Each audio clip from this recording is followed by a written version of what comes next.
질 브리스코라고 하는 작가가 들려주는 꼬마벌레 이야기로 오늘 신년 새해 첫 주일 설교를 대신하려고 합니다.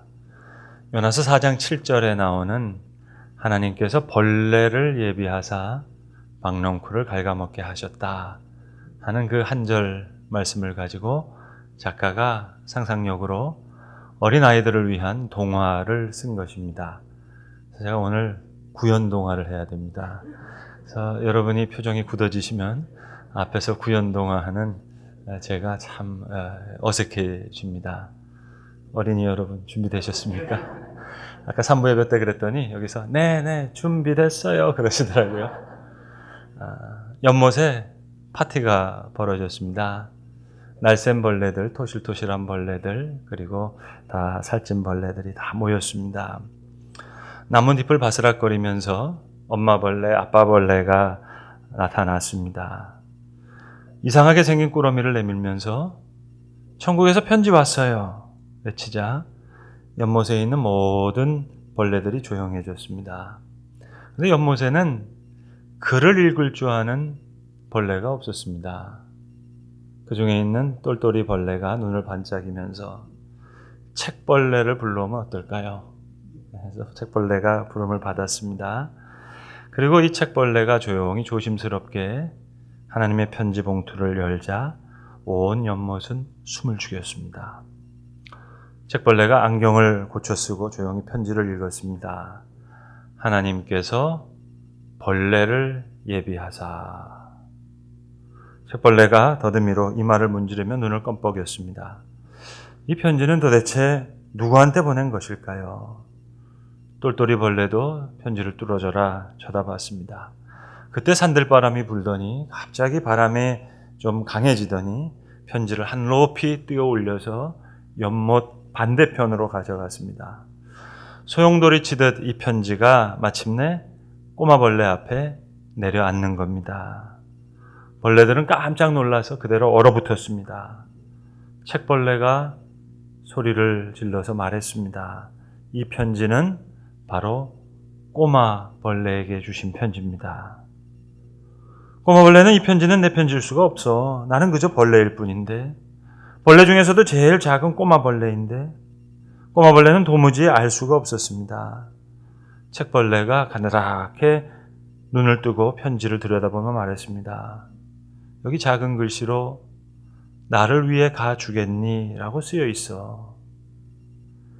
가 주겠냐고요? 그럼 제가 선택할 수 있다는 말인가요? 분명 그런 것 같은데. 꼬마벌레는 도대체 뭐가 뭔지 알 길이 없었습니다. 차라리 자신에게 선택할 수 있는 권리가 주어지지 않았더라면 훨씬 더 쉬울 것 같았습니다. 꼬마벌레는 곰곰이 생각했습니다. 왜 하나님은 그냥 가라고 하지 않으실까? 그리고 진실되게 꼬마벌레는 이렇게 기도했습니다. 하나님, 죄송하지만 제 마음은 제가 가기를 원하지 않는 것 같아요. 하지만 그래도 만약 제가 가야 한다면 갈 수 있도록 도와주세요. 꼬마벌레가 그렇게 기도하는 시간, 천국 편지는 접히고 접히면서 털이 보송보송하게 덮인 어떤 공 모양같이 변했습니다. 속이 훤하게 들여다보이는 투명한 누에꼬치처럼 은색 실들이 가장자리를 그렇게 꿰매주었습니다. 이 매력적인 꼬치에는 어떤 벌레라도 들어가고 싶을 만큼 아늑해 보였습니다. 하나님은 흐뭇한 미소를 지으셨습니다. 책벌레가 경의에 찬 목소리로 말했습니다. 여러분, 우리 연못 역사에 하나님께서 그분의 일을 위해 벌레를 예비하신 적은 한 번도 없었습니다. 니느웨로 가라. 꼬마벌레는 순종했습니다. 비단벌레가 만들어준 파란 실크 운동화를 이제 꼬치에 챙겼습니다. 투덜이벌레는 햇볕이 너무 따가울 때 머리에 쓰라며 빨간 수건까지 챙겨줬습니다. 꼬마벌레는 감동했습니다. 사실 이 빨간 수건은 투덜이벌레가 머리가 아플 때마다 두르는 수건이었거든요. 늘 불평을 하다 보면 결국 머리가 아파지기 때문에 투덜이는 두통에 시달릴 때가 많았습니다. 그 빨간 수건을 꼬치에 넣고 벌레는 긴 먼 길을 떠났습니다. 성도 여러분, 욥기 12장 7절 이하에 보시면 이런 말씀이 있습니다. 이제 모든 짐승에게 물어보라. 그것들이 너에게 가르치리라.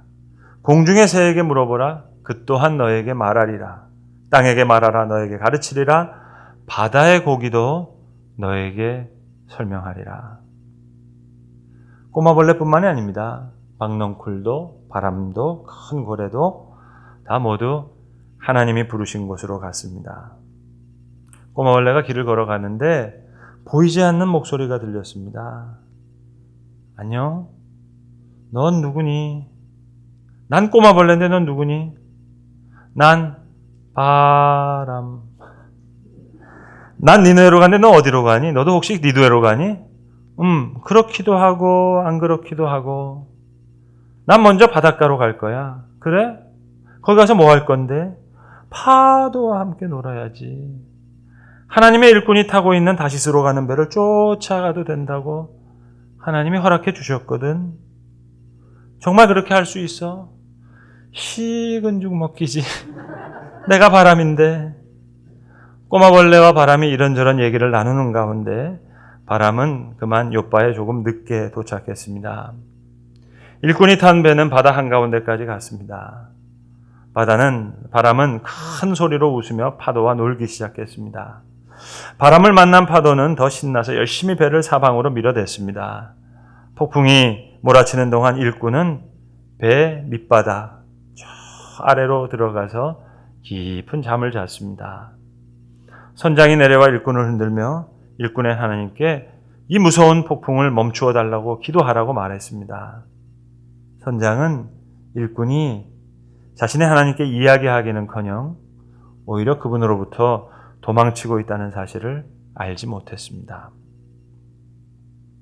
같은 시간에 고래도 초대장을 받았습니다. 바다 파티로 놀러 오라고. 고래는 늘 물고기와 함께 놀고 싶었습니다. 그런데 늘 작은 물고기들이 겁에 질려서 슬금슬금 자기를 피할 때면 속이 너무나 상했습니다. 그래서 그날 아침 물고기 축제 초대장을 받고 얼마나 좋았는지 모릅니다. 고래는 가서 신나게 놀고 오기로 했습니다. 파티에 가보니까 정말 큰 물고기들만 초대받아 모여 있었습니다. 작은 물고기들은 어디에도 없었습니다. 먼저 와 있던 상어가 말했습니다. 나는 파티 전날부터 지금까지 아무것도 먹지 않았다고. 이제 하나님께서 진수성찬을 차려주실 테니까 나는 이렇게 일부러 아무것도 안 먹었다고. 아주 특별하고 이국적인 음식을 준비하고 계시나 봐. 음식 이야기만 들어도 고래는 배가 고팠습니다. 하지만 도대체 음식이 어디 있을까요? 물고기들은 혹시 하나님의 말씀을 잘못 알아들은 것은 아닌지 의아했습니다. 어떤 큰 물고기들은 배가 고파지니까 슬슬 짜증이 나기도 시작했습니다. 좀 이상하지 않아? 날카로운 이빨을 드러내며 상어가 말했습니다. 어쩌면 누가 거짓말을 한 건지도 몰라. 돌고래가 끼어들었습니다. 아니, 내 생각은 달라. 우리를 위해 아마 산의 진미가 차려질 거라고. 그럼 대체 그게 어디 있는 건데? 물 위에도 먹을 게 없습니다. 위아래로 분주히 뛰어나르던 돌고래들도 짜증스레 물었습니다. 화가 난 상어는 맛있는 음식이 나오면 가장 먼저 먹으려고 다른 물고기들을 몸으로 밀어내며 더 멀리 더 깊은 곳으로 헤집고 다녔습니다. 순식간에 나름대로 몸집이 큰 물고기들이 하나 둘 떠나고 가장 늦게 도착한 큰 고래만 홀로 덩그러니 남겨졌습니다.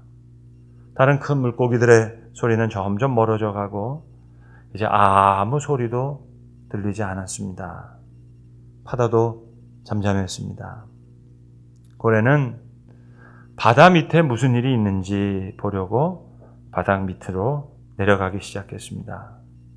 그때 머리 위로 파도가 높이 일었습니다. 바다 위에 큰 폭풍이 일어나고 있다는 얘기죠. 하지만 바다 밑은 너무 고요하고 평온했습니다.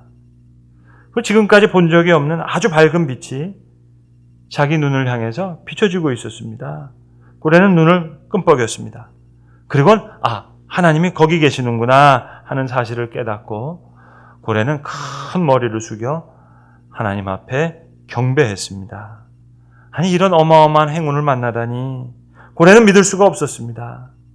배가 고프다고 짜증을 내며 파티장을 떠난 친구들도 함께 있었으면 더 좋았을 텐데 고래는 하나님 앞에 감사했습니다.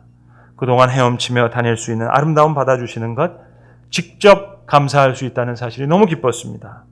또 먹여주시고 돌봐주시는 은혜도 감사하다고 표현했습니다. 그때 하나님께서 고래에게 미소를 지으시고는 바다 맨 밑바닥에 있는 모래 위에 고래만 읽을 수 있는 고래의 언어로 손가락 글씨를 쓰셨습니다. 집채만한 몸을 움직여 고래는 가까이 가서 글씨를 읽었습니다. 그리고 고래는 고개를 갸웃거렸습니다. 니느웨로 가라. 그런데 가만히 들여다보니까 그 아래 작은 글씨로 한 단어가 더 적혀 있는 겁니다. 당장. 그게 전부였습니다. 무슨 말씀인지 생각해 보기도 전에 갑자기 큰 소용돌이가 일더니 고래 앞에 난생 처음 본 기이하기 짝이 없는 물고기가 나타났습니다. 지느러미도 없고 아가미도 없는 이 이상한 생물은 허우적거리면서 이리저리 마구 움직이고 있었습니다. 맛있어 보이지도 않았지만 고래는 왠지 직감적으로 하나님께서 자기에게 그 물고기를 통째로 삼키기를 바라신다는 확신이 들었습니다. 게다가 배가 너무 고파서 무얼 먹든 상관이 없을 지경이었습니다.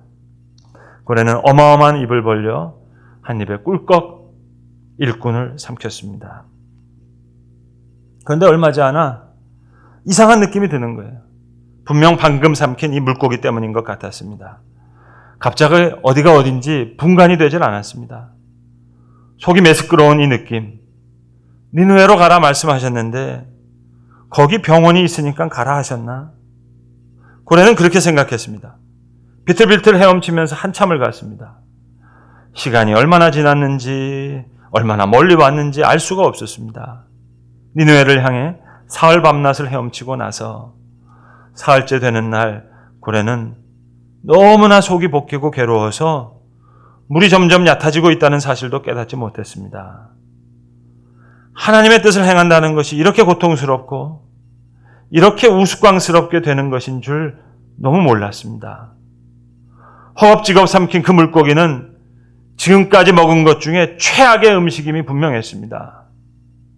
아무리 애를 써도 소화가 되질 않았습니다. 체한 것처럼 걸려서 내려가질 않았습니다. 꼭 토할 것만 같았어요. 세상에 이런 창피스러운 일이 있나. 하나님의 뜻을 행하다가 이런 창피를 당하게 될 줄 정말 몰랐습니다. 그나마 주위에 친구들이 없다는 게 그래도 다행이었습니다. 고래가 한번 크게 구역질을 하자 그 이상한 물고기가 위에서 튀어나와서 모래사장에 떨어졌습니다. 그걸로 끝이었습니다. 그런데 속이 개운하게 비워지자 허전한 뱃속인데 그 허전한 뱃속에 기쁨이 가득 차는 겁니다. 갑자기 밝은 빛이 나타나면서 말씀하셨습니다. 잘했다, 잘했다. 착하고 충성된 고래야. 꼬마벌레는 멀고 먼 길을 가면서 무엇보다 자기가 누군지 그게 알고 싶었습니다. 밤길 숲길을 걱정하기도 했습니다.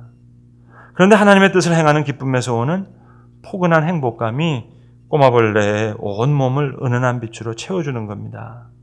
어두움이 짙으면 짙을수록 꼬마벌레의 작은 몸은 밝게 빛났습니다. 그래서 꼬마벌레가 하나님, 제가 반딧불이라는 걸 왜 진작 알려주지 않으셨어요? 하나님은 웃으면서 대답하셨습니다. 어두움이 너 주위에 밀려오기 전에는 너가 무엇을 할 수 있는지 깨닫지 못하는 경우가 많단다. 꼬마벌레야, 얼른 가라. 그래도 꼬마벌레는 종달새가 무서웠습니다. 나타나서 벌레를 잡아먹는 그 종달새가 너무너무 무서웠습니다. 길에서 만난 뱀은 넓적하고 둥근 머리로 꼬마벌레의 얼굴에 가까이 대고 속삭였습니다. 하나님이 너에게 할 일을 미리 말해주지 않는 건 아마도 너가 할 일이 끔찍한 일이기 때문일 거야. 너가 미리 알면 도망갈까봐. 꼬마벌레는 뱀에 대해서 익히 잘 알고 있었기 때문에 대꾸도 하지 않고 그냥 지나쳐 갔습니다. 화가 난 뱀은 또아리를 들었다가 다시 사사삭 기어왔습니다. 하나님은 너를 큰 새들에게 먹이로 주려고 니느웨로 보내는 거야. 쇳소리를 내면서 말했습니다. 뜨거운 태양에 머리가 상하지 말라고 투덜이가 준 수건이 생각났습니다. 아, 그래. 그러면 되겠다. 꼬마벌레는 얼른 투덜이의 빨간 수건을 머리에 둘렀습니다. 특별히 귀를 세심하게 가려서 꼭꼭 싸맸습니다. 우스꽝스러운 모습이 됐습니다. 발에는 비단벌레가 선물로 준 파란 실크 운동화, 머리는 투덜이가 준 빨간 수건, 우스꽝 모습이 됐습니다. 그러나 그래도 늙은 뱀의 소리는 들리지 않았습니다. 꼬마벌레의 이 우스꽝스러운 모습을 보면서 길에 있던 두 다람쥐가 비웃으면서 깔깔거리는 통에 자신들이 갖고 있던 알밤을 떨어뜨렸습니다. 알밤 떨어뜨리는 소리에 갑자기 푸드덕 날갯짓 소리를 하면서 종달새가 나타나면서 뱀에게 날아들자 뱀을 쫓아내는 겁니다. 다람쥐가 놓친 알밤 뒤에 숨어 바들바들 떨고 있는 꼬마벌레는 다행히 종달새의 눈을 피할 수 있었습니다. 아, 하나님께서는 정말 선택하신 벌레를 이렇게 지켜주시는구나. 밝은 빛이 멀리서 소리쳤습니다. 잘했다. 착하고 충성된 종아.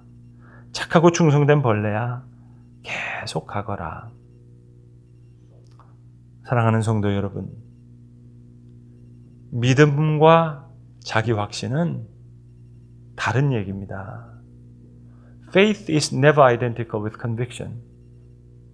믿음은 자기 확신이 아닙니다.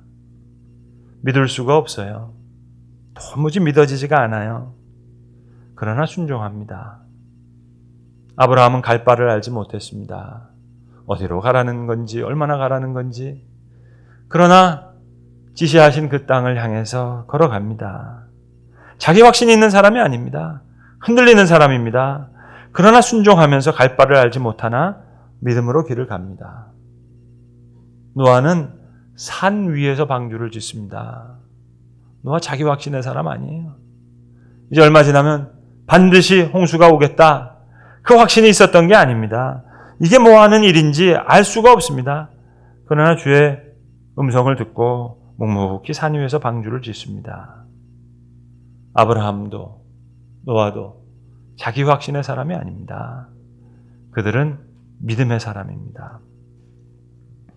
나사로의 무덤 앞에 서 있던 마리아와 마르다. 오라버지가 죽었습니다. 죽어서 나흘이 지났습니다. 썩어서 냄새가 납니다. 근데 주님은 돌을 옮기라 말씀하십니다. 자기 확신이 있어서 돌을 옮긴 게 아닙니다. 죽은 지 나흘이 됐습니다. 썩어서 냄새가 납니다. 도저히 이해가 되지 않습니다. 아무런 확신이 없습니다. 그러나 조용히 돌을 옮깁니다. 바로 그만큼의 믿음. 자기 확신이 아닙니다. 믿음입니다. 해당장 야이로가 예수님을 모시고 가는 중에 딸이 죽었답니다. 모시고 가야 합니까? 말아야 합니까? 주님, 집으로 가시죠. 자기 확신이 아닙니다.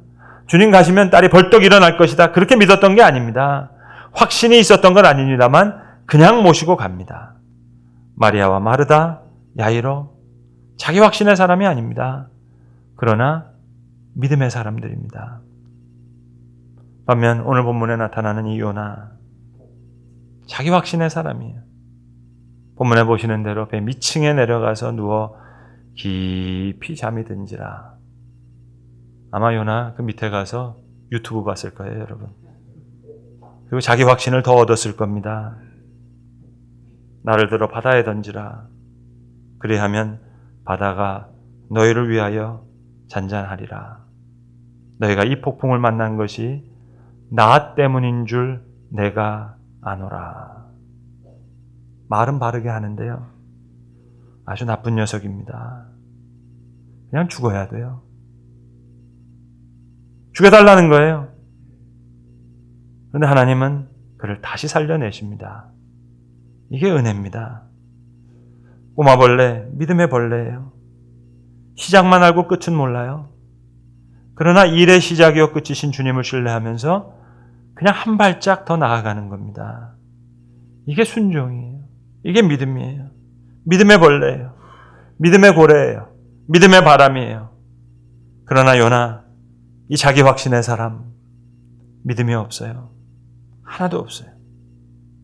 성도 여러분, 오늘날 저와 여러분은 자기 확신의 시대를 살아갑니다. 그래서 불신의 시대를 살아가고 있습니다. 하나도 믿을 수가 없어요. 여러분, 믿음의 새해가 되길 바라십니까? 이제 모든 짐승에게 물어보라. 그것들이 너희에게 가르치리라. 공중의 새에게 물어보라. 그것들이 또한 너에게 말하리라. 땅에게 말하라. 너에게 가르치리라. 바다의 고기도 너에게 설명하리라. 이유를 알지 못해도 하나님 말씀하신 대로 행하는 겁니다. 이 진리를 깨달은 꼬마벌레는 끝없이 종달새를 무서워하는 자신을 다독이면서, 끝없이 뱀을 두려워하는 자신을 다독이면서, 때로는 자기를 비웃는 다람쥐들의 비웃음을 들어가면서 기어코 순종의 여정을 완수해냅니다. 믿음의 벌레예요. 자기 확신 아닙니다. 믿음입니다. 나를 들어 바다에 던지라. 그리하면 바다가 너희를 위하여 잔잔하리라. 너희가 이 폭풍을 만난 것이 나 때문인 줄 내가 아노라. 분명히 이 사람 알고 있어요. 그러나 요만큼의 믿음도 없어요. 내가 아니라도 하나님은 순종하는 누군가를 통해 하나님의 일을 이루십니다. 꼬마벌레를 통해, 큰 고래를 통해, 바다를 통해, 박넝쿨을 통해 그 일을 이루십니다. 꼬마벌레가 순종했습니다. 고래도 순종했습니다. 바람도 순종했습니다. 오로지 하나님의 일꾼만 순종하지 않았습니다.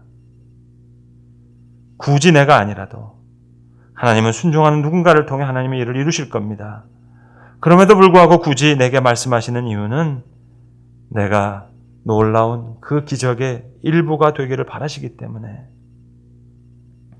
꼬마벌레의 위대한 모험은 끝이 났습니다. 그러나 우리의 위험한 모험은 이제 시작입니다. 자기 확신이 아닙니다. 믿음입니다. 벌레도 고래도 아브라함도 노아도 마리아와 마르다도 아무것도 몰랐습니다. 그러나 믿었습니다. 그리고 순종했습니다. 이 믿음의 순종을 통해 하나님은 하나님의 일을 이루시는 것입니다. 기도하겠습니다. 아버지 하나님, 오늘날 우리는 자기 확신의 시대를 살아가고 있습니다. 그래서 불신의 시대를 살아가는 저희를 불쌍히 여겨주시옵소서. 믿음의 새해가 되기를 원합니다. 모든 짐승에게 물어보라 말씀하셨습니다. 공중의 새에게 물어보라. 바다의 고기도 너에게 설명하리라. 주님 말씀해 주셨는데, 아브라함과 같이 노아와 같이 주님 모르는 길을 그러나 믿음 가운데 순종 가운데 걸어갔던 저들과 같이 믿음의 순종을 통해 하나님의 일을 이루시는 하나님의 역사에 귀하게 쓰여지는 귀한 새해가 되게 하여 주시옵소서. 우리 주 예수 그리스도의 이름으로 기도합니다. 아멘.